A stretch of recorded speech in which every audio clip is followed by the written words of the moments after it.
So our fourth panel at today's conference is titled The Democracy of Administration, a look at the ways in which technology affect the democratic values of the rulemaking process. This discussion is moderated by my colleague, Assistant Professor of Law at the Scalia Law School, CARULINE.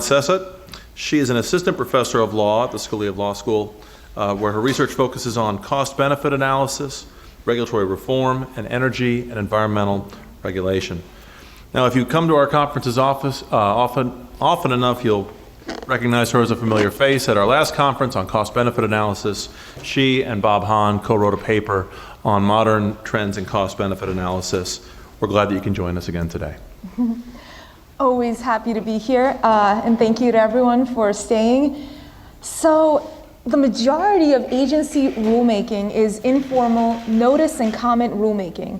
And administrative law scholars have long characterized that opportunity for comment as serving many important functions. So for one, the solicitation of public comments could bring some democratic legitimacy to agency rulemaking. It also forces the agency to be transparent about the policies that it intends to pursue and later about its basis for rulemaking in light of the comments. It also serves a quality control function. Interested parties with special expertise can provide evidence and data that could improve the agency's decision making. So in fact, it seems all good. So when the internet promised to revolutionize rulemaking by reducing the cost of participation, there was much excitement about the prospects. But instead, for many rulemakings, we have the same 12 insiders commenting, while for the most politicized or most controversial or most important rulemakings, we have more comments, much more, sometimes even in the millions. And as Russell Weaver discusses in his paper, many are duplicative, some have zero information value, and some are even fake. Agencies sorting through these comments waste time. They may walk away with a biased view of the public perspective, and they might even miss some of the important stuff. So figuring out what to do with all these comments is extremely important, and I'm excited to spend the next hour with you all and with the panel sorting through these issues. So again, our jumping off point for discussion is Russell Weaver's paper entitled Rulemaking in an Internet Era, Dealing with Bots, Trolls, and Form Letters. Russell is professor and distinguished university scholar at the Louis D. Brandeis School of Law at the University of Louisville, where he teaches constitutional law, remedies, administrative law, and criminal procedure. And he's a prolific author with dozens of books and articles. And after Russell sets up his paper, we'll hear from our two discussants. First, unless we switch the order, we'll hear from REEVE Bull, the research director of the Administrative Conference of the United States. REEVE has worked on projects related to use of science by administrative agencies, presidential review of agency rulemaking, and among other things. And then we'll hear from MALEKA MUMAND, the CEO and co-founder of ESPER, a technology platform that streamlines the rulemaking process across government stakeholders. So each of our speakers will talk for about 10 minutes, and let's start this discussion. Russell? Okay.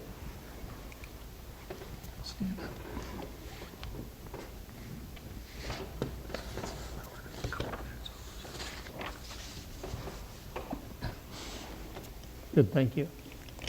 Is that on? Can you hear me okay? All right, good.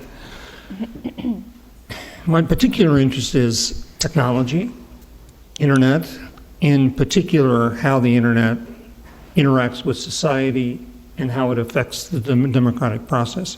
If you'll bear with me, I'm going to want to quickly start away from the administrative process, simply talking about the development of technologies, because it tells us something about the internet, because we look at the evolution of speech technology in particular.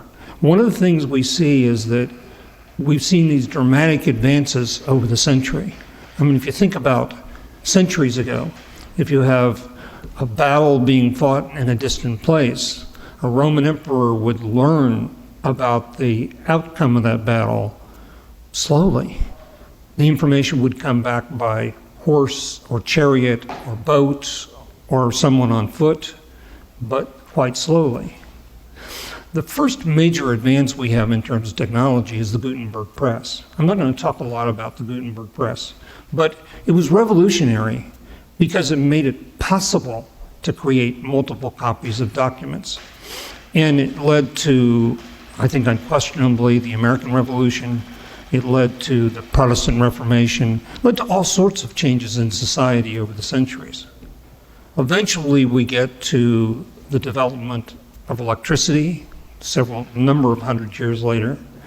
But what we see is technology, electricity in particular, makes it possible for information to move much more quickly than people could move. Now, this is kind of an abbreviated version of what I wanted to say, but because I've only got a limited amount of time. The other major factor that we see is that historically we've had gatekeepers who could control what people could read, see, or speak. I mean, when we think about newspapers, for example, the Gutenberg printing press, what we see is newspaper editors and reporters and owners could decide who could publish in those newspapers. When we talk about radio and television, we see the same thing.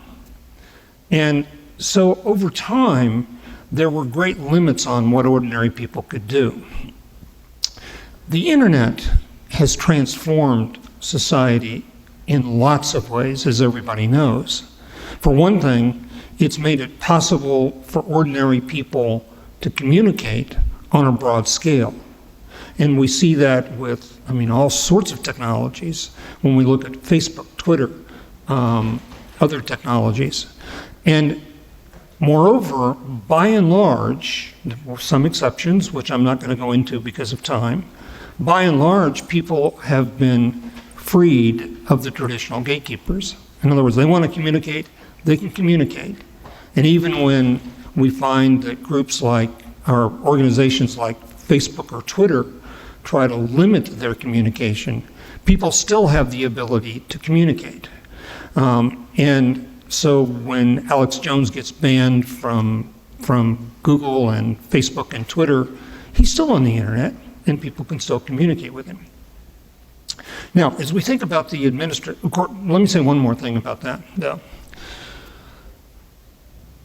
It's a huge advance democratically when we see what the internet has done. We see it, for example, in the Middle East. When you look at the Egyptian revolution, the Arab Spring, driven heavily by the internet, driven heavily because it allowed people to communicate directly with each other. Prior to the development of the internet, we had newspapers, we had television, we had radio, but the government could control all three. When we get to the Arab Spring, government they can continue to control radio, television, newspapers, but they can't control the flow of information on the internet. And as a result, people protested. They could coordinate their protest over the internet and basically do an end around the traditional media. Now, it's interesting because at one point, Hosni Mubarak decides that what he should do is shut down the internet and decides this is a good idea. Now, I could have told him this was a really bad idea because you think about it, the internet, at one point Marx said, religion is the opiate of the masses. Well, today it's clearly the internet, and you on my campus, I can be walking across campus, you nearly get run into by students who all they're doing is trying to do things on their cell phones. And actually, so it's, and so think about what happens. When he decides to shut the internet down, what he's trying to do is quell the protest. Well, the problem he didn't think about was you had all these people who were up in their apartments or houses surfing the internet who now had nothing to do. And so what happened was the protests swelled. Now, one quick discussion of problems, and then we'll start talking about rulemaking. When we talk about problems, what's good and bad? I can give you lots of examples of how the internet has affected the democratic process in positive ways in the United States. I mean, you look at the election of Barack Obama, you look at the election of Rand Paul, how they effectively use the internet to communicate with people. But the other problem is, we've seen the information about bots, essentially computers, and how they can spew out information. We see it with trolls. In other words, at the Internet Research Agency in Russia, they have lots of workers, and what they want to do is communicate misinformation. We see about the efforts to interfere in U.S. elections. So that brings us to administrative rulemaking. All the same problems. Jeff Lubbers wrote a great article some years ago where he touted the potential benefits of the internet, how for the first time it enabled people, ordinary people, the ability to communicate effectively in the administrative process. You could look at NOPRs online, you could comment online, potentially respond online. It was a huge advance. And to some extent, that's entirely correct. And it's supplemented with other things. Not only can you get information from agencies, but there are lots of studies and empirical evidence online. So if somebody's wanting to comment on a technical area that requires a lot of expertise, well, you can find the data you need online in order to make those comments. So no question, the internet has the potential to revolutionize the administrative process. But you have the same problems you have with ordinary internet communication. Bots, you have trolls. And I suppose in the administrative context, we can add one other thing, which is form letters. Because if organizations want to try to influence the outcome of administrative rulemaking, what they do is ask their members to take this form letter and send it to the administrative agency. And the difficulty with all this is that as this happens with bots, trolls, form letters, we've seen a dramatic increase in the number of comments on administrative rulemakings. The extremes on the first FCC net neutrality rulemaking, we saw 4 million comments. On the second one, we saw 23 million comments. Now, how an agency makes sense of all this is unclear. First, they'd have to figure out which of these are valid comments, which are simply generated by machines, and therefore the question of whether they should be considered at all. And then, even if they were all legitimate comments, the question is, how do you go through 23 million comments? And, because it's not a vote. We're not simply tallying up the comments and saying, oh, well, this side wins. And there's a sense that they tend to give more credence to comments that involve technical data or are more sophisticated. But still, when you're getting 23 million comments, there's a lot to go through. So my sense regarding administrative rulemakings, it's the same as what I saw with the internet generally. There's a lot of good, and there's a lot of bad. And I guess we'll turn it over. Thank you.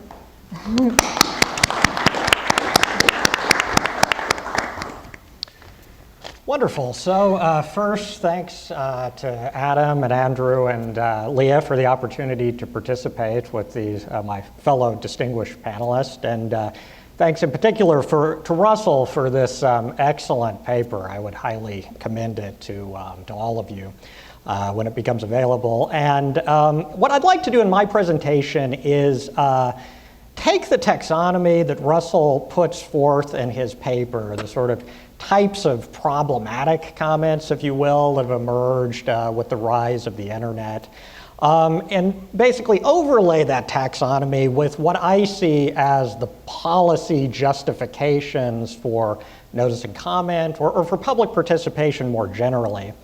And what I think this yields is some kind of interesting and anomalous results. And in particular, I think whether or not these types of comments are a problem really sort of depends on these undergirding policies. So I'll try to do that quickly. I also want to briefly set forth the relevant law, some of the work that my agency has done in the administrative conference, some of the recommendations we've issued in this area, and then try in a very, very brief fashion to try to sketch a possible path forward. So first is the taxonomy of problematic comments, and I put that in quotes because I think whether they're problematic really depends on what the purpose of the exercise is. And I think Russell is exactly right in terms of laying out sort of three distinct types of potentially problematic comments. The first are so-called fraudulent or fake comments, where the person is either misreporting his or her identity or perhaps including fraudulent information in the comment itself. Then there are so-called bot comments, where it's basically a computer algorithm. It's not an individual person that's actually writing the comment and submitting it to the agency. And then finally, there are so-called mass comments, which is hardly a new phenomenon. I think it's become much more pronounced, obviously, in the internet age. But you have, going back decades, postcard writing campaigns where the Sierra Club or some other entity would encourage their members to submit a postcard to the agency, so the agency would get thousands or tens of thousands of virtually identical comments. I had oh great, the PowerPoint is up. Oh, excellent, thanks. So you'll see, I put up a Venn diagram, and this is obviously imperfect. For instance, I think there's probably a lot more overlap between fake comments and bot comments than this suggests, but the point I wanted to make is there's each a distinct phenomenon, and there's definitely some overlap between these three. So moving on to the relevant law. So I think the key provision here is just Section 553C of the APA, that the agency is required to consider the relevant matter presented in the comments that they receive. What's interesting, though, is I think mass and bot and fake comments really force us to look at exactly what does that mean, considering the relevant matter presented when you're getting these types of high-volume comments. So for instance, mass comments. Now, as Russell said, and I think everybody agrees with this, the rulemaking comment process is not a plebiscite. So the agency should not tabulate the number of comments received and somehow take that as a vote, either in favor of or against the policy. Among other things, is wildly unrepresentative of the underlying population. So the number of comments received are probably irrelevant. However, they should take the comment into account at least once, insofar as it includes relevant information. Fake and bot comments, similarly, probably can be ignored. However, if you push on it a little bit, I think it poses an interesting question, because with bot comments particularly, let's posit the possibility that you have a bot that actually writes something that is relevant, that actually is worth considering on the part of the agency. Are they legally required then to take that into account? I think it's less of an issue now because these bots tend to generate pretty unsophisticated comments. In fact, it's pretty obvious that it's a bot comment, but the technology is progressing very rapidly, and it's certainly conceivable that you could have a bot that could survey the underlying literature and actually put something together that might in fact be relevant. So there are a lot of sort of interesting legal questions that have been raised that agencies are grappling with, and I don't think any of them sort of have clear answers at this point. I think partly because the technology is still new and still evolving. We at the administrative conference have sort of dabbled in this space a little bit.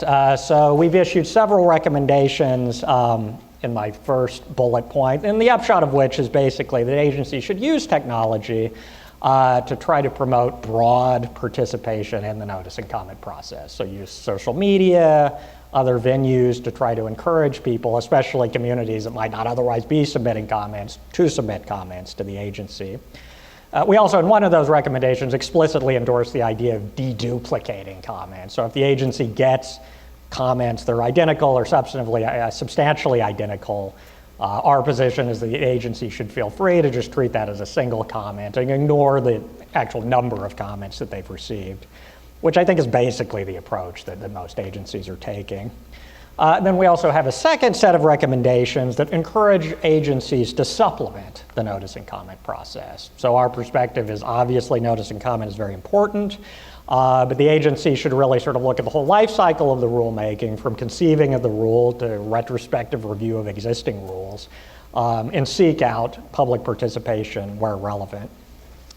So that's sort of the general background. What I'd like to do now, briefly, is sort of introduce what I see as sort of the two policy justifications that you hear most broadly in this space, and then tie those to the different types of comments. So the first justification is technocratic, that the idea of notice and comment is that the agency is obtaining dispersed information from the public that they might not otherwise be able to generate on their own, and that increases the sophistication of the rulemaking process. They can then take that into account. There's also a democratic justification that you frequently hear in the literature. I think everybody agrees, as Russell stated, that this is not a plebiscite.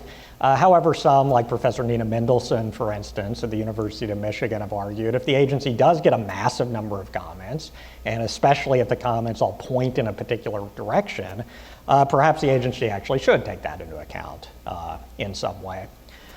So let's explore briefly how these policies line up with the different types of problematic comments. So first, let's take a purely technocratic perspective and say that the only purpose of notice and comment or of public participation more generally is to garner relevant information for the agency's consideration. And I think actually, though that's probably the perspective most people subscribe to, it actually ends up yielding results that might seem sort of counterintuitive.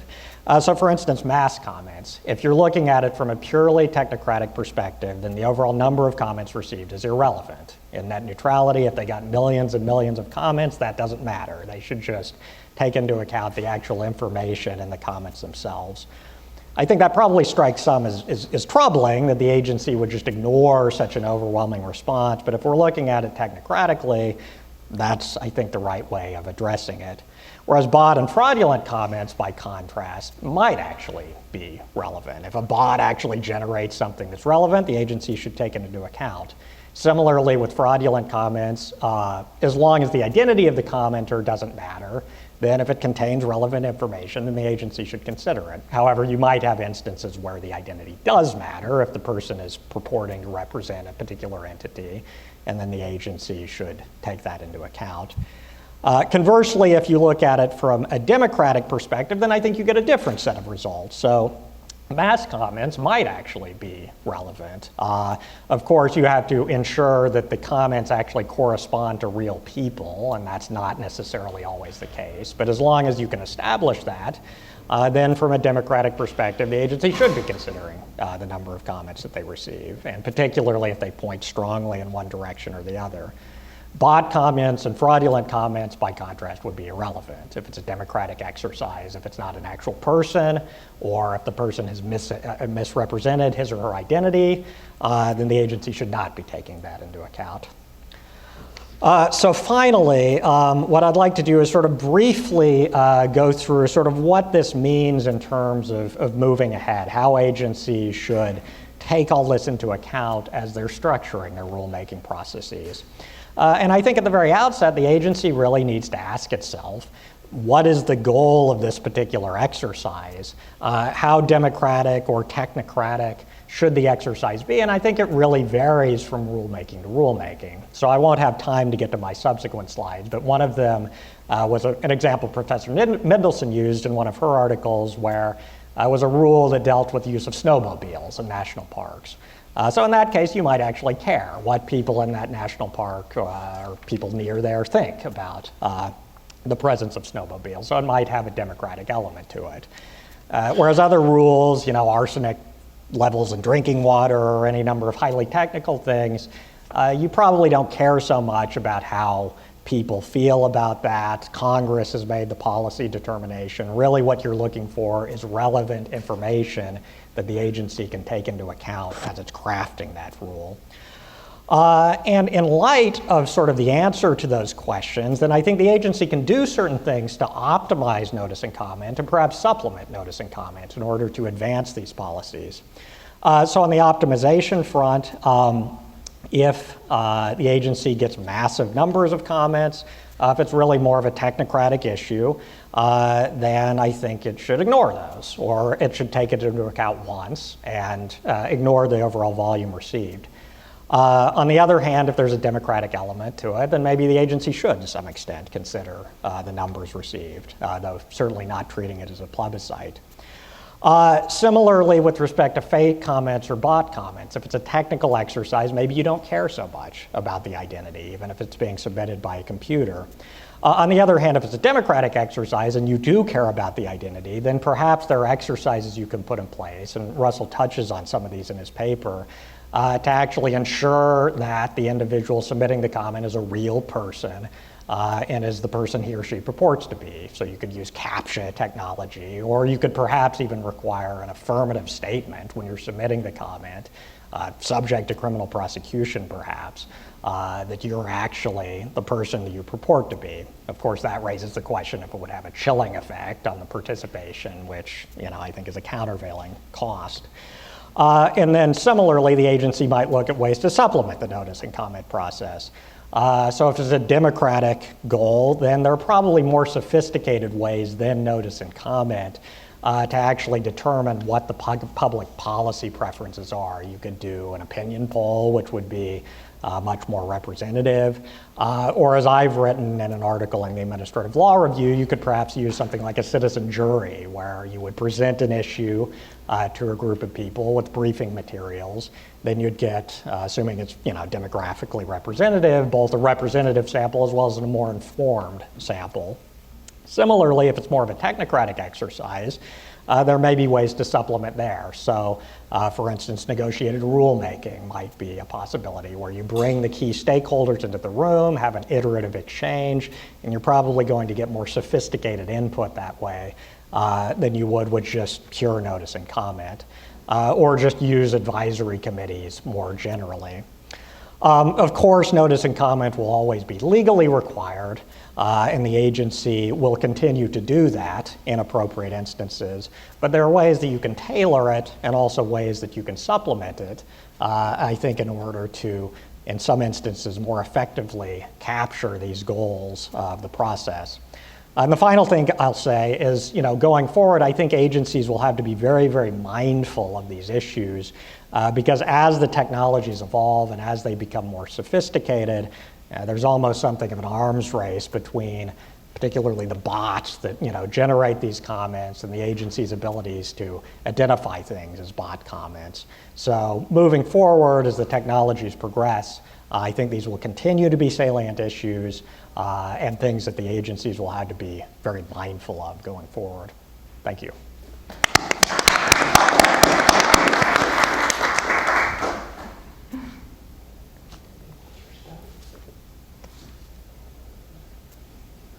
All right, while this slide, is it on? All right.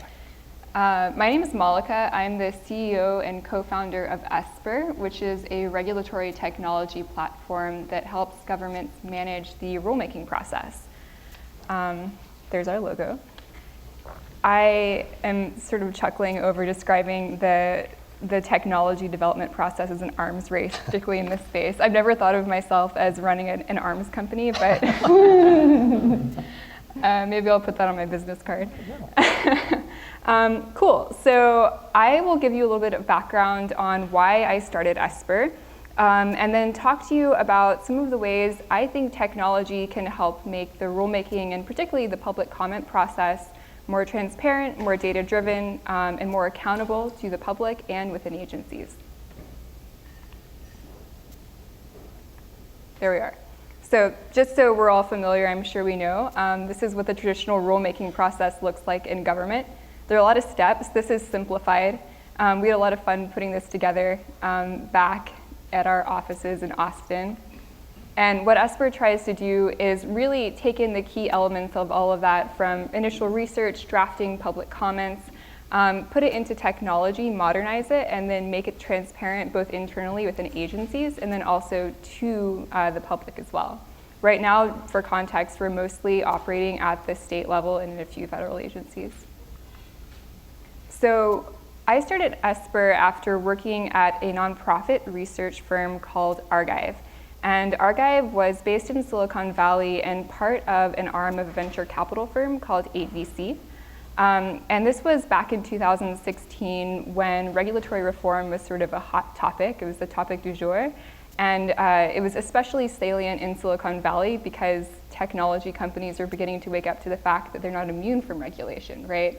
GDPR was coming out, Google, Facebook, Twitter were all coming under fire. And at the VC firm where I was working, technology companies were trying to figure out how to navigate regulation because for smaller startups, right, regulation poses a high barrier to entry if you don't have the legal, acumen to figure out how to navigate it. So we were at the nonprofit researching how can we better understand and drive rulemaking to help people participate, make sure they're heard, and then also ensure that proper cost-benefit analysis and diligence at the agency level is being done. So we pontificated a lot at the nonprofit, as you do, and we also spent a lot of time talking to folks in agencies, people at the EPA. We looked at regulations.gov. We talked about the federal docket management system, which is the government's internal way of managing all of the public comment processes. And we produced what I would call a seminal report called improvingregulations.gov, which actually introduced me to Adam and it introduced me to REEVE a few years ago. And in this report, we basically looked at regulations.gov. We looked at two dockets, one that had a high volume number of comments, and then one that had very few comments. Like you said, sometimes there are millions and sometimes there are 12. And we put on our sort of technology consumer app lenses and said, how can we look at this website and the way public comment periods are being held and try to insert more data and best practices from consumer technology to drive more transparency.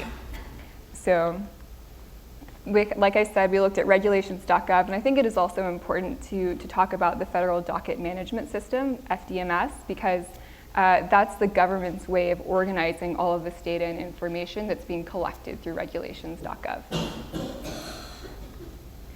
So each of the next several slides goes through, the white part of the slide is going to be like challenges or observations that we noticed when looking at these two dockets.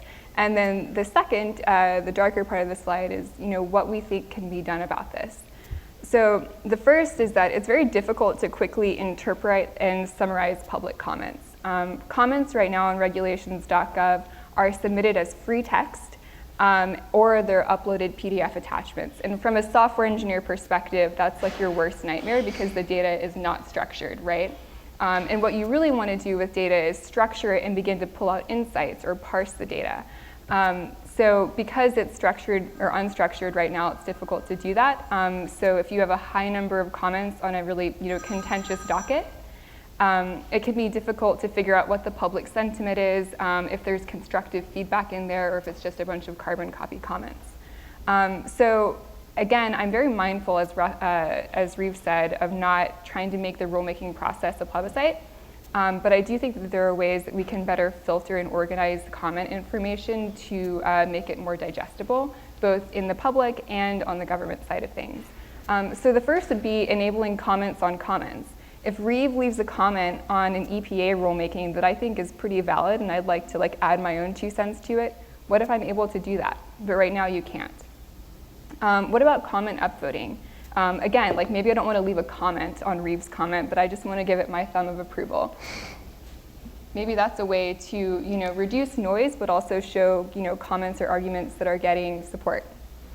Other things that can be done are docket summary statistics. If you go on regulations.gov right now, you'll see here are dockets that are trending. But what constitutes trending? Is it trending negatively, positively? Why is it trending? Is it because there's media attention coming to it, or there's a high number of public comments, or the comment period is closing? Adding more analytics to this can help people understand and organize information better. Other ways to filter and organize large documents or dockets would be to filter by industry, by NAICS codes, which is the North American Industry Classification System, or other ways of tagging the data, again, to make it easier to organize. And I think that when you go on regulations.gov, it can be a little bit overwhelming if you don't know what you're looking for. So if we want to reduce the barrier to entry for people that should be participating in the rulemaking process, organizing information or creating a better IA, which is information architecture, is paramount. Okay, the next is the majority of comments in the 2 dockets we looked at came from industry associations with a high concentration in DC. We actually mapped all of this in a very large spreadsheet. So ways to figure out where comments are coming from and who they're coming from, I think is also important, just so you know your audience. You can track by geography or user type. User type might be industry association, private individual, small business, medium business, large business. While these factors don't necessarily need to determine the outcome of a rulemaking, I think knowing who is commenting on a rulemaking is important, to make sure that maybe everything is being heard. There are groups like the Small Business Administration Office of Advocacy whose job is to make sure that small businesses are represented in the public comment period. But right now, how do we know if small businesses are actually represented? There's no good way. Another thing, and this is particularly popular in consumer technology, for better or for worse, is to leverage email data to send email notifications on related rules. So if I comment on the snowmobile regulation that REEVE mentioned, I'm just going to borrow yours shamelessly. What if I also want to know about snowboarding regulations, et cetera, right? So you can very easily use technology and email marketing to say, if you liked this, then you may also want to comment on this. How many times have you been caught on Amazon buying maybe too many things you should have just because Amazon's algorithms are very good at recommending some other things you might want to add to your shopping cart? You could also tag rules with NAICS codes and build RSS feeds around them, or allow users to self-identify within a group so that ultimately we know where public comments are coming from, and you can better parse the data as well. A lot of my presentation focuses on organizing information and data. It's a theme. The next thing that both of my panelists talked about is duplicate comments. Bots, carbon copy comments, this is nothing new, but it's definitely become more of an issue and heightened over the past few years. And there are ways to get around this. There's definitely CAPTCHA. There's ways to authenticate users through typing in like the 5223 or whatever passcode they ask you to do. You could allow people to post petitions and actually let people sign their name to it that way. And that could be a way to reduce carbon copy comments, because ultimately these duplicate comments just create a lot of noise in what would otherwise be an easier to navigate docket. See if it goes on. There we are. Okay, and this is the one that I feel most strongly about, language and deadline constraints on dockets. Now, per APA, right now, the agency has like maybe a 90-day, sometimes longer comment window for how long people can leave comments on a proposed rulemaking. I think this limits constructive participation, because what if this rulemaking has been going on and I didn't know about it? Am I still not allowed to talk about it with the agency? I think that we should, we can keep the deadlines, but I would also like to add that we should do living dockets where at any point someone should be able to go and leave a comment on a rulemaking, and if it hits a certain number of comments or threshold of comments on a rulemaking, then it triggers a review or at least an agency and investigation on what people are saying about it. Because a lot of times an agency will do a proposed rulemaking, they'll have their public comment period, people say their piece, then the rule goes into effect. And then 5 years later, people have a lot of opinions about it, right? Because they've had the time to actually feel the effects of the rulemaking on their business, on their livelihoods, and that's when you really want to go in and leave your feedback. Maybe it's after you've been fined by the EPA for something that you think is dumb, or wishing that the rulemaking was stricter because you see a lot of bad faith actors in the marketplace. That, I think, is something that we should allow and incorporate into regulations.gov. I sort of liken it to the analogy of leaving a review on Yelp for a restaurant. It's not like you go have dinner at a place and then you have to leave a comment on or a feedback on that restaurant within 24 hours. You can go on Yelp whenever you want to and leave a review on Yelp. So that's something that I think is important and would be a better way to solicit better public feedback.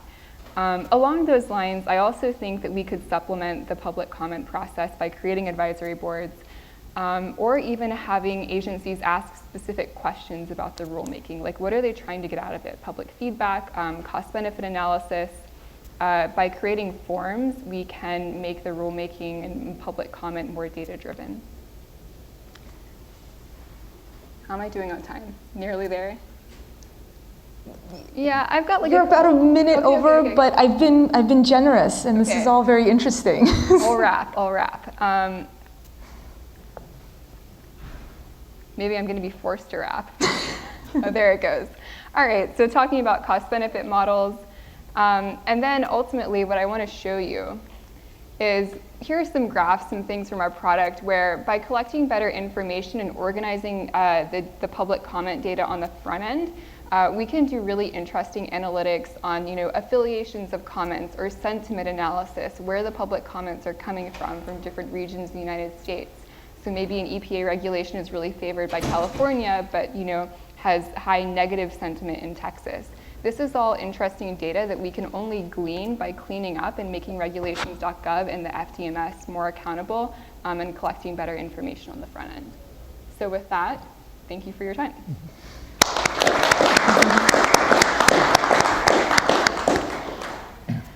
So this has been really fascinating. So I have just a few questions I wanted to get us started, and then I'll try to leave some time for you guys too. But just to emphasize how timely and important this discussion is, just last night I came across 2 articles, and I thought I'd get maybe the panel's reactions on some of these. So BuzzFeed had a news article out yesterday about how interested parties are spending millions on companies that advertise expertise in overwhelming agencies with public submissions on certain positions, and that BuzzFeed's own investigation suggests that they often generate fake comments to do this. And then also yesterday, the GW Regulatory Studies Center released a paper by Stephen Bala and co-authors on the efficacy of mass comment campaigns.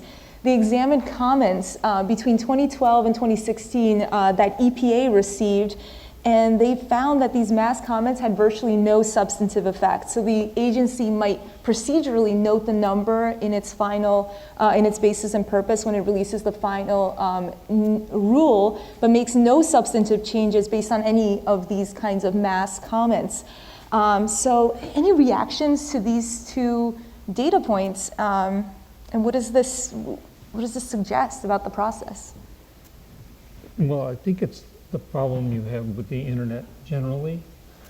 Sometimes campaigns have a big effect. Sometimes they have no effect.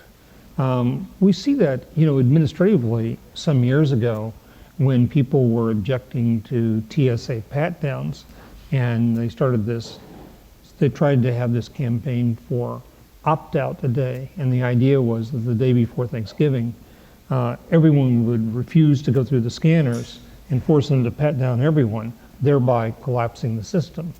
And of course it didn't work, because most people on Thanksgiving are more concerned with getting home than they are with protesting. And if you collapse the system, they're not going to get home that day.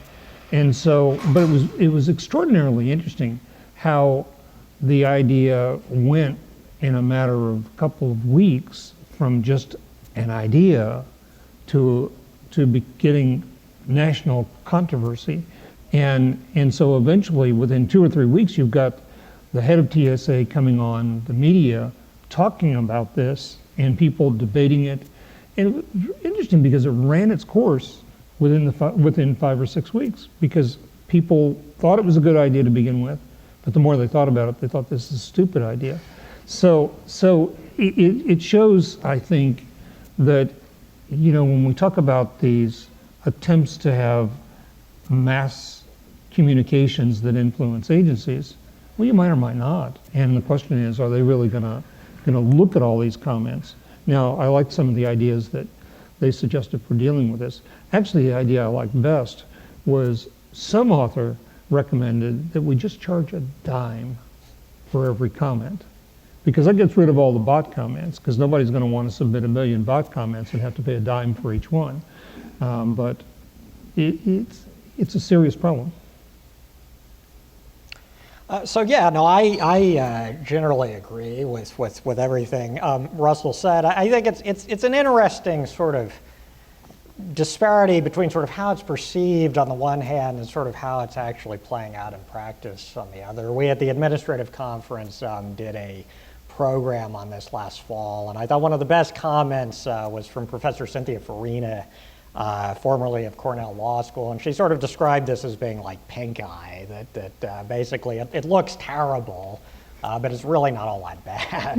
And I think that perhaps, there are certainly instances where this, poses a real problem.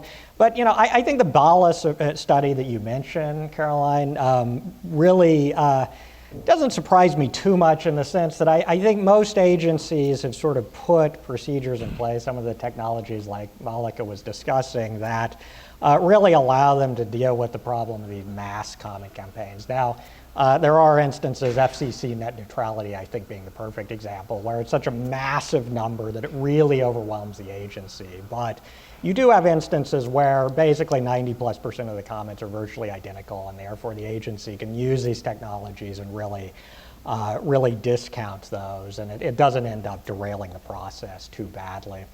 So I think it really sort of depends upon the particular rulemaking, sort of how much public attention it actually draws. Of course, I think as the technologies evolve, this may become more and more of a problem. Another thing that came up is with the bot comments, it's currently pretty obvious, what's a bot comment and what isn't. They're very unsophisticated. But as these technologies become more sophisticated, I think it's going to become more and more difficult to actually distinguish what's a legitimate comment or what's a human-submitted comment and what isn't. Yeah, I would agree. I learned that most agencies actually outsource the first pass of reading public comments, especially if it's a large volume docket. They'll usually contract out a third-party vendor to, basically organize. Say you have 100,000 comments on a docket, like no one person is going to sit through and read all of that. So they'll scan the data, parse it again, and then put it into different buckets, right? Oppose, like strongly agree, strongly disagree, and like everywhere in the spectrum between. But what I think is really missing from that calculus is the actual content of the comment. Sometimes you get 1,000 comments that are like pure emotional rhetoric. They really lack substantive value. It's just, I do not like this regulation, like please take it off the books, right? Whereas if someone can come to the docket with a well-formed argument, talking about how this will actually impact their life, their business, whatever, with cost-benefit data, should those comments be weighed, more than something that's just emotional rhetoric? I think that's actually a more important question. How are we, weighting comments if we should be? I think that's exactly right. I think it does come back to what Reeve's talking about with these purposes of rulemaking. So Russell's paper, he discusses the extent of this problem, and Reeve, I saw you as sort of pushing towards agencies sort of more often on the technocratic, so looking for these relevant technocratic. And MALEKA, I see both sides, like having that participation, being able to upvote, but also making sure we have that relevant information. And I think there are solutions. Reeve didn't get to a slide about the technical advisory committees, but I think these solutions are very interesting and worth considering, but it took me down a path where we might have to decide what we want from the commenting process, what's the point, to get to what is the optimal approach and how we're going to sort through, parse, if you will, with the comments. And my question is, who is going to make these changes and implement these changes? And what I mean by that is, certainly Congress can require changes to APA commenting norms, but I don't think anyone's holding their breath on that. Perhaps the courts can interpret the purpose of commenting under the APA, but they have tended to sort of leave that to the agencies. And so if that's the case, then will agencies have any incentive to deal with this problem? So to either take democratic accountability seriously, where we think it might matter to get the valiance of, the value people put on different high-stakes issues, take the technocratic expertise seriously in others where that's the important issue, form these committees, and I'm just not sure. And then would the president ever require something like this, if not the agency? But unlike procedures like cost-benefit analysis that have an aspect of sort of information generation that's sort of useful to the president for other reasons besides just quality control for rulemaking, they're just going to slow down any president's policies, really, to form this committee, et cetera. So I just don't know who's going to do this. Yeah, I have thoughts here. I have particular thoughts because it's very timely. My company works mostly at the state level right now, and that was actually intentional. We didn't want to go to federal first because I think states actually have a lot more room to experiment and try new technology. And every state is like a miniature policy lab, right? And they have their own ways of doing things. Sometimes I disagree with them and I think that they could be updated. But we're actually just started working with the state of Tennessee, and Tennessee has sort of like two tracks for rulemakings. There's a rulemaking hearing, which is a rulemaking that they are definitely going to put through public comment, because if they don't, there will be an uproar. And then there's just basic rulemaking. There'll be a very limited window of public comment, but nothing new. It's usually technical, it's updates to the regulation. But for the rulemaking hearings, the one with the extended public comment period, they take it very seriously. You know, they are inviting all the stakeholders to the table. They're syndicating, they're going out to different regions within their state and holding, meetings with people and saying, tell us what you think about this rulemaking. And it's treated very democratically because they don't want the rulemaking to reach, just towards the finish line and then it be shut down by the courts or someone else. So they take that, as a legitimate concern. But for the other side of things, they've really just streamlined it and made it so the public comment process doesn't slow down something that's kind of an arbitrary change. And I like how they've struck that balance. And the agency's incentive, to get to your point, is that the rulemaking process is already very long at the state level, sometimes 7 to 9 months, which is a while for them. And if they've gone through all of these different stages and gates and then get to the last step and then it's shot down because someone complained to a legislator, that just restarts the clock on everything. So they would rather really consider public participation at the onset so that they can complete things in a more expedient way. So I think you've really sort of hit on the key question here, Caroline, and I think Maleka's example is excellent, because I think that really, like the state of Tennessee, really has, and probably most of the states, have more flexibility here than what we're seeing at the federal level. So, you've all read the extensive literature on the idea of ossification in the regulatory process. And I think at the end of the day, at least under the current system, as to your question as to who would implement these, it's the agencies. And I think you're right, that they have basically zero incentive to actually do this. We run into this at the administrative conference all the time. We issue recommendations to the agencies and they say that's a great idea, but we're not going to do it because we don't have the resources to do this. And I think this is particularly true in the notice and comment process. So MALEKA gave the example of 7 to 9 months. The state of Tennessee, it can be substantially greater than that, at the federal level. Years and years that it takes an agency to get out a rule. And this is just with traditional notice and comment. So I think in order to really meaningfully reform the process, it would ultimately have to be Congress or the president. I think notice and comment is obviously a very long-standing vintage. I think it was one of the key innovations of the Administrative Procedure Act. But I think it's arguably time to start rethinking whether this should be sort of the be-all and end-all of the public participation process. Maybe it's worth allowing more flexibility in certain cases to try some of these different approaches that might be more tailored to what the agency is actually looking for in the particular rulemaking, rather than having an across-the-board standard where notice and comment is basically the primary and the only, legally required, at least, under the APA mechanism for soliciting public input. Because I think you're right. Under the status quo, the agencies just really don't have much of an incentive to actually do any of this. Yeah, but bear in mind one thing. The one entity that hasn't been talked about that you raised are the courts. And you might say, well, what's the role of the courts in this? And I probably tend to agree with you. the two of you that maybe they don't have such a role, but I just finished an article on nationwide injunctions, and it looks like everything gets litigated just about today. And not uncommonly, judges think they need to not only issue injunctions, but they need to issue nationwide injunctions. So it wouldn't surprise me to see courts wade into this, because people if they don't like what the agency's doing, they're looking for any reason to challenge.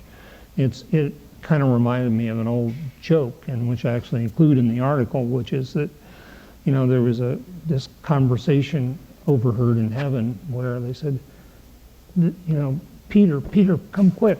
God thinks he's a federal judge. Yeah, so I'm not as sure about the courts taking this opportunity now to expand their muscle in this area, especially since we have some justices on the Supreme Court that have already on record sort of questioned courts applying more procedure to agency rulemaking, sort of along the Vermont Yankee line. So, but I am hopeful that agencies sort of internally, and maybe using the states as laboratories, could show some of the value in this. But the last thing I'll ask before I open it up, something I've been thinking about a lot. So you make it easier for folks to participate, and in some of my own work, you make it easier to make data more accessible so that people can actually see what the agency is using, the inputs, and comment on it. But will this lead to more useful, relevant comments, going back to Reeve's touching at the APA language? And I'm not so sure about that. But I'm not. But I want there to be more. And so I thought maybe it's more than that. Maybe it's part of just making our citizenry more informed about what agencies are doing, even if it doesn't lead to. So if MALEKA's platform kind of gets taken in, and regulations.gov could really use what you're talking about. You're telling me. Then maybe it becomes this popular thing to sort of look into what agencies are doing and make these votes. At least we know what's going on. Well, bear in mind, there was a point where when you talked about very technical regulations, that it was really only sophisticated entities that were able to comment, because they're the ones who had the data, they had the expertise. With the internet, something I mentioned earlier, with the internet, a lot of this data is now available online. So if you want to comment on an environmental situation, you can find what you need online. And one commentator noted that, what's transformed is that instead of this being limited to certain agencies, now somebody sitting in their living room can put together what they need. Now, whether they're sophisticated enough to put together a good comment that's going to influence the agency is another matter. But it certainly has the potential to transform administrative rulemaking in that way.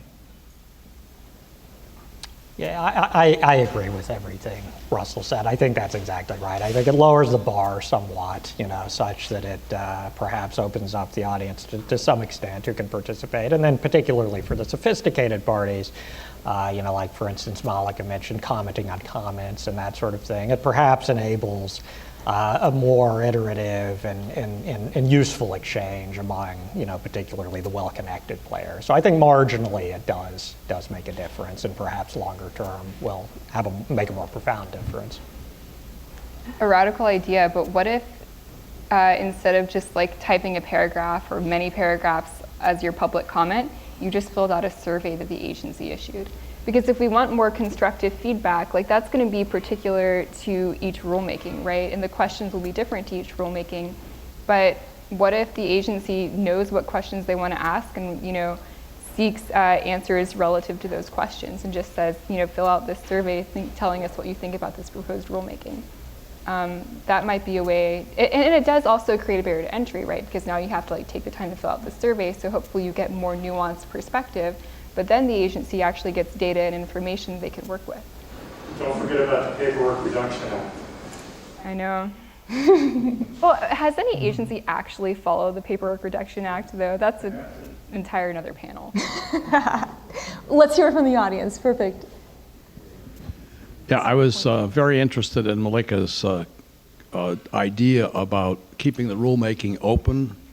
I used to head an office where we had regulations, and some of the most, you adopt rules and then, people speculating what the effects are going to be. But when the rules actually go into effect, it's really important. And some of the most important comments we got were after the rules went into effect, And I was wondering if you could take what you suggested about keeping the rulemaking open, putting it into the Code of Federal Regulations, so people go to, a lot of these, especially small business people and they don't pay attention to rulemakings, okay? But once these things are in effect, their lawyers tell them, this is what you got to do. And it would be really nice if there was a place where they could go and say, do you realize what the effect is on me? And, if that were open, that other people who are having the same effect on their business or their lives could go there, and you'd have to have it monitored some way, but I think that would be extremely helpful in future rulemaking, like you suggested, keeping the rulemaking open. But a lot of the people who are really affected by these rules, they're not going to know what the rulemaking is. All they know is what their lawyer told them they have to do in the next year, and they might cite them the citation to the rule. And I think it'd be big for the agencies and for rulemaking in general if they had a place to go easily, and that would be public, for maybe other people could chime in and say, hey, yes, I've had the same effect. What do you think of that? Yeah, we're on the same page. A lot of states right now, I don't think it's really happening at the federal level, are adopting something called retrospective review, where they're reviewing their regulations on a particular cadence, maybe 5, 7, 10 years, to analyze the effects of it after it's been, active for however many years. And in that time, they're collecting public comments and asking business owners, okay, you're being impacted by this like OSHA rule. How is it affecting your business? And that's a nice way to collect data, post-mortem, if you will. But I agree, I think having a living docket, a place where people can go and air their grievances, or positive things too, right, could be helpful. Let's hear from the back. Okay. This is an interesting panel for me. I was chairman of the Federal Election Commission when we had one of the first of these bombs. I remember we got about 110 or 120,000 comments, which was just overwhelming back in 2004. It's unheard of on the 527 issue that Don McGann talked about briefly at the keynote today. It's a waste of time. I'm not sure if this is more of a problem than just a nuisance. Obviously, technology has solved a lot of it, and you can sort comments, and there's all kinds of good things. But I also wonder if maybe the way to solve this isn't technology. And here, I mean, not by trying to get ahead of the technology, but by going backwards. The APA was written in an era of paper, and it was written for paper. And I wonder if we wouldn't do better to just say, okay, file your comments. They are filed on paper, one comment per submission, one you can't collect a gazillion of them and send them in. It kind of is a version of Russell's idea of putting a little transaction cost on it. I'm going to put a little slightly higher transaction cost on it. Say, go ahead, all the comments you want. You still have the web there, and a reasonably sophisticated, smart person can get the data, prepare a comment, and submit them in writing, and then we'll get the people who really care and not the people who would write us in those days comments like, I'm so mad at the corruption in American politics and you better do something about it. And we're like, okay, that's very helpful. So not to put MALEKA out of work or anything, I just wonder if maybe we should think about using the technology for which the APA was intended until such time as we figure out how to amend the APA. So I'd have to speak to that briefly. Yeah, I mean, I'm personally very sympathetic to that proposal. I mean, I think basically what you're doing with something like that, and there were several proposals we discussed like this, is basically raising the barrier to entry, making it more difficult to actually file a comment. And I think in a way it sort of goes back to the technocratic versus democratic. If you require somebody to put some skin in the game, essentially, even if it's just the challenge of actually typing out a comment, you're more likely to get something more sophisticated. So for those of us, and I generally put myself in this camp, who see this as more of a technocratic exercise, I think there's something to be said for that. The counter argument, of course, would be if you see it as more democratic, then you're making it more difficult to participate. And perhaps thwarting some of the benefits, the democratizing benefits that the internet has made available. So it's a difficult problem. Yeah, and I'm sympathetic to the idea, but I think the train has left the station. Yeah. I just don't see us going backwards at this point to paper. So we're 5 They don't minutes. have any place to store it anyway. So we're 5 minutes over, but let's hear Andrew's question, and then we'll all ponder it during the break and talk to each other. I mean, first of all, was just to say that at the department that I worked at, Department of Transportation, we had a lot of these good hygiene practices. I mean, there were routine extensions of comment periods. There were, and oh, by the way, even when it closes, we will consider comments to the best of our ability. There was retrospective review, all of this stuff. But all of that comes with risk. So my modest proposal was kind of the flip side of what Brad just said, which is to say, it seems there's somewhat agreement. I'm not going to put words in your mouth, but it feels to me like all of you kind of lean towards the technocratic side here, and you say it's less about democracy and more about technocracy. So if that's the case, there should not really be a problem with eliminating the requirement in the APA that you consider relevant materials. Just open the door to everything. Agencies will now have less disincentive because they're not worried about legal risk with opening everything up, keeping it all open. I don't have to worry about sorting because if I miss something, so what? But I'll go back because, you see what I mean? So I think part of the disincentive for agencies is the legal risk associated with having to consider all of these comments. And if you take that away, many of them may be more incentivized to start being creative about collecting comments and analyzing it. Can I say a quick thing about that? Last thought then. Just describe the Chinese rulemaking system. And with that, let's thank the panel. Thank you.